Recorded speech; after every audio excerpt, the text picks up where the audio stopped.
For 15 years, Michael had defined his life in tandem with Sarah. Their marriage was a comfortable tapestry woven from shared routines. Morning coffee in silence, coordinated weekend chores, the familiar weight of her against him in sleep. He believed they were anchored in a quiet, mutual understanding, a partnership that had gracefully transitioned from passionate newlyweds into stable, if somewhat predictable, co-captains of their small world. Their love, he thought, was a deep, steady river, not a turbulent sea, and he took its constant flow as a given. The initial signs of trouble were not earthquakes, but tremors so faint he convinced himself they were figments of his imagination. It was a slight distance in her gaze during dinner, a new preoccupation with her phone that she explained away as a demanding work project, and a subtle but persistent shift in her schedule later: gym sessions, sudden girls' nights that hadn't been part of her calendar for years. Michael, a man who prized stability above all, chose to see not cracks in their foundation, but simply the natural weathering of time. He was busy, she was busy. This, he told himself, was simply what long married life looked like. The river, he was sure, still ran deep beneath the occasional still surface. He was wrong. A fault line had already formed, and his world was about to split open. The first tangible evidence wasn't a thunderclap, but a quiet dissonance. It was a Thursday evening, and Sarah was in the shower. Her phone, left charging on the kitchen counter, chimed with a notification. The preview text on the locked screen was visible.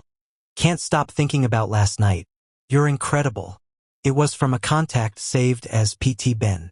Michael froze, the kettle in his hand suddenly heavy. Personaltrainer. She had mentioned a new, stricter trainer at her gym a few months ago. Ben. This, he reasoned desperately, could be exactly that: a modern, overly friendly trainer-client rapport. But the language was a shard of ice in his gut. He placed the kettle down, his hand trembling slightly. He didn't touch the phone. He stood there in the humming silence of their kitchen, the steam from his abandoned tea curling into the air like a ghost, as the water ran in the bathroom upstairs. The comfortable narrative of his life developed its first irreversible crack. For a week, Michael lived in a state of suspended agony, observing. The notification had altered his perception entirely. Every detail now seemed suspect. He noticed new things. The subtle, crisp scent of a cedar and sandalwood cologne that lingered on her gym bag, a scent he did not wear. He saw the extra care she took with her appearance for a simple Saturday morning spin class, and the way she now kept her phone screen angled away from him, a password she had once shared, now a fortified wall. He became an archaeologist of his own crumbling marriage, piecing together fragments. A receipt for a boutique winery, 50 miles away, fell from the pocket of her jacket, dated on a day she had claimed a team-building workshop. The workshop, a quick online search confirmed, had been cancelled. Each piece was small, explainable in isolation, but together they formed a mosaic of betrayal. The quiet river of his life was now hiding turbulent, dark currents. The tipping point came from a moment of uncharacteristic carelessness. Sarah, rushing to leave for a late afternoon appointment, left her laptop open on the living room sofa, an email client displayed. Michael, passing by, saw the subject line of a drafted, unsent email: this weekend. His heart hammered against his ribs. A war raged within him for a full minute. A lifetime of respecting privacy against the crushing need for the truth. The need won. With a trembling finger, he clicked. It wasn't a sent email, but a saved itinerary. Flight confirmations for 2 to a coastal city, under her name and at Benjamin Carter. A hotel booking for a king suite, ocean view. The dates were for the following weekend, when she was supposedly visiting her sister. The evidence was no longer a collection of whispers. It was a scream, printed in stark, undeniable detail on the screen. The digital ghost of her deception was now a fully realized monster, staring back at him. He closed the laptop, the quiet click sounding like a door slamming shut on his old life. The hours between discovery and confrontation were a form of hell. Michael moved through the house like a ghost in his own home, the printed itinerary a searing brand in his pocket. He felt a terrifying duality. The world looked the same. Their couch, their photos on the wall, the fading light in the garden. Yet everything was now poisoned, foreign. He oscillated between a cold clarity of thought, mentally rehearsing what he would say, and waves of nauseating vertigo that forced him to sit down, head in his hands. He didn't cry. Not yet. The initial shock had metastasized into a heavy, leaden numbness, punctuated by spikes of white-hot anger so intense they frightened him. He watched the clock, waiting for the sound of her key in the door, feeling like a man awaiting his own executioner. The comfortable silence of their home had become a vacuum, filled only with the roaring in his ears and the crushing weight of the truth he now carried alone. The familiar sound of her key in the front door at 7:04 p.m. was once a comforting end to the day's separateness. Now it was a starter's pistol. Michael heard the rustle of her coat, the light thud of her bag on the hallway bench. He was standing in the living room, the printed itinerary held loosely in one hand. He felt disembodied, as if watching the scene from a high corner of the room. "Hey, you're home early," she said, entering the room with a faint, distracted smile that didn't reach her eyes. She was halfway to the kitchen when she stopped, sensing the charged silence. She turned, her gaze flicking from his rigid posture to the paper in his hand. Her smile vanished, replaced by a wary, guarded blankness. The air grew thick, almost unbreathable. "We need to talk, Sarah," Michael said, his voice unervingly calm, a flat plane over a chasm. He held up the paper. "About Ben. About the King's Suite."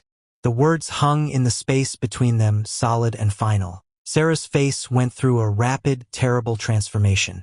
The color drained, leaving a pale mask.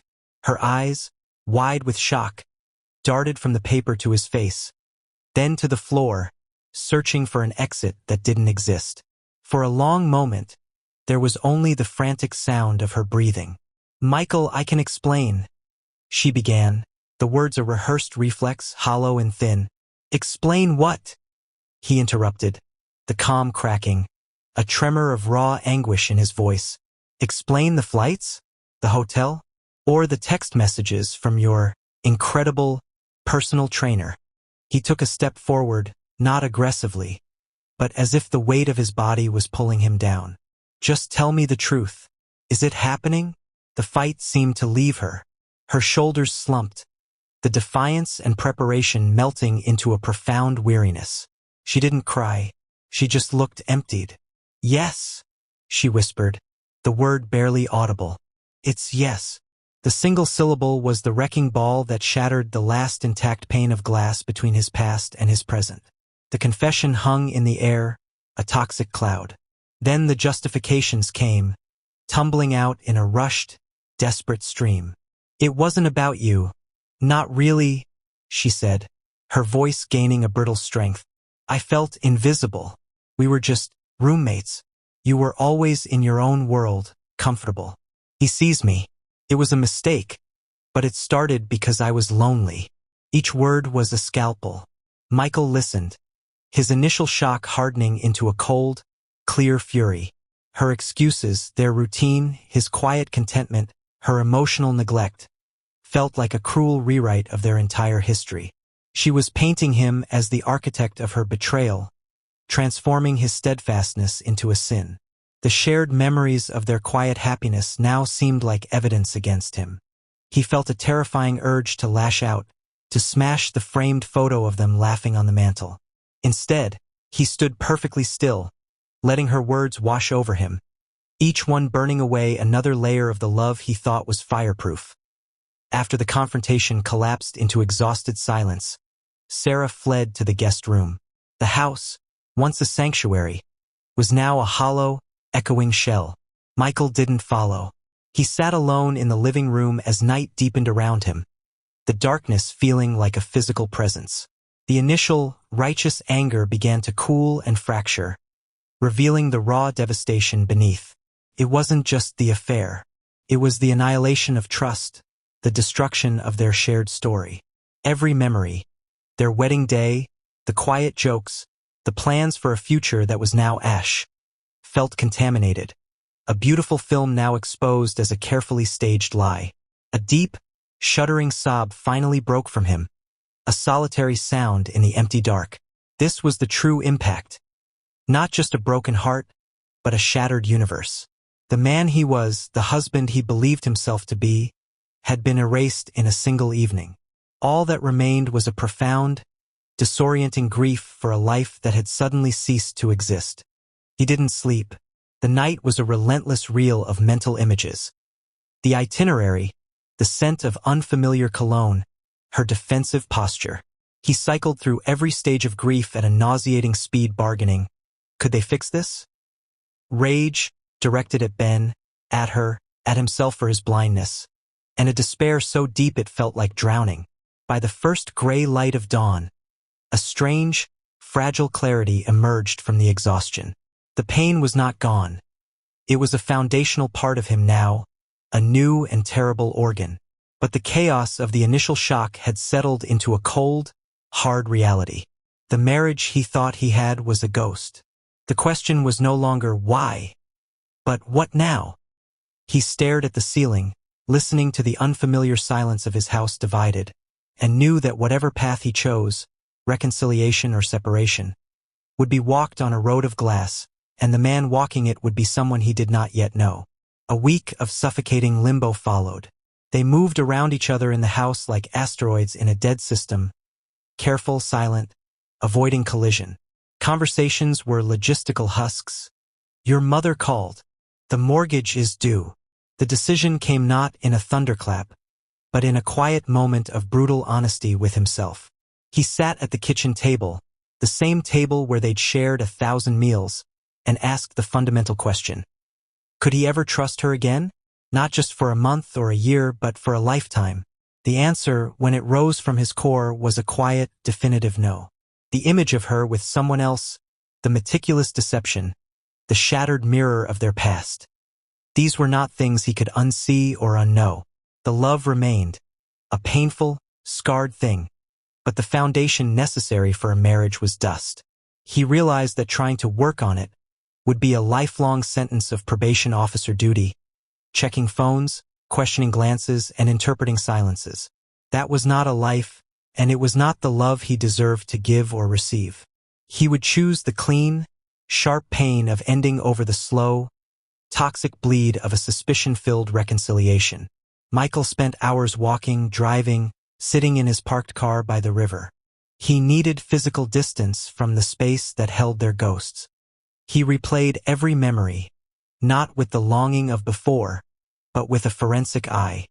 He saw now the moments he had been content where she might have been restless, his quiet love mistaken for complacency. He began the agonizing work of separating the truth of their history from the narrative of her betrayal. It wasn't about assigning blame anymore. It was about understanding the anatomy of the collapse. He realized the affair was a symptom, not the sole disease, but that did little to numb the wound of her choice. Healing, he sensed, would require acknowledging both truths, and they felt irreconcilable. The decision came not in a thunderclap, but in a quiet moment of brutal honesty with himself. He sat at the kitchen table, the same table where they'd shared 1,000 meals, and asked the fundamental question. Could he ever trust her again? Not just for a month or a year, but for a lifetime. The answer, when it rose from his core, was a quiet, definitive no. The image of her with someone else, the meticulous deception, the shattered mirror of their past. These were not things he could unsee or unknow. The love remained, a painful, scarred thing, but the foundation necessary for a marriage was dust. He realized that trying to work on it would be a lifelong sentence of probation officer duty, checking phones, questioning glances, and interpreting silences. That was not a life, and it was not the love he deserved to give or receive. He would choose the clean, sharp pain of ending over the slow, toxic bleed of a suspicion-filled reconciliation. He asked her to talk in the living room, the site of the confrontation. This time he was calm, the storm within having burned down to embers. I can't rebuild this, Sarah, he said, his voice even but hollow. I've tried to see a path, but the trust is gone. What you did, it doesn't just go away. She cried then, true tears of loss, not defense. She apologized without excuses, seeing the finality in his eyes. She pleaded, but it was a whisper against the tide of his resolution. They discussed the practicalities with a chilling civility, separation, lawyers who would stay in the house. It was the most intimate and the most detached conversation of their lives. They were co-authors writing the end on a story they'd once believed was eternal. When they fell silent, it was over. The world they'd built for 15 years ceased to exist between one breath and the next. The first morning of their official separation was surreal in its simplicity. Michael woke in the master bedroom, alone, to the sound of Sarah moving quietly in the guest room before she left for work, likely an early start to avoid him. The silence that settled back into the house was different from the hostile silence of the past weeks. It was a neutral silence, heavy with the absence of what was, but open to the possibility of something else. Empty but not poisoned. He made coffee only for himself. The small ritual felt both terribly lonely and strangely empowering. He looked out at their garden, and for the first time, the future didn't appear as a sheer cliff face. It was a vast, blank, and intimidating plain, but it was ahead. The pain was still a constant ache, a companion he would carry for a long time, but it was no longer a tyrant ruling his every thought. He was standing in the ruins, but he was standing. A year later, Michael sat in a new apartment, smaller but his own. The divorce was finalized, a clinical end to a deeply personal catastrophe. The sharp agony had softened into a permanent, bearable scar, a reminder of a wound that had fundamentally changed him, but had not destroyed him. He learned that trust, once shattered, creates a new kind of sight. He saw now that a relationship requires active stewardship, not passive occupancy. His sin hadn't been neglect, as Sarah had claimed, but a failure to see that their quiet river needed conscious tending to prevent it from stagnating or diverting. Her sin was choosing betrayal over honesty, secrecy over communication. His advice to others would be this: pay attention to the quiet, not with paranoid suspicion, but with loving presence.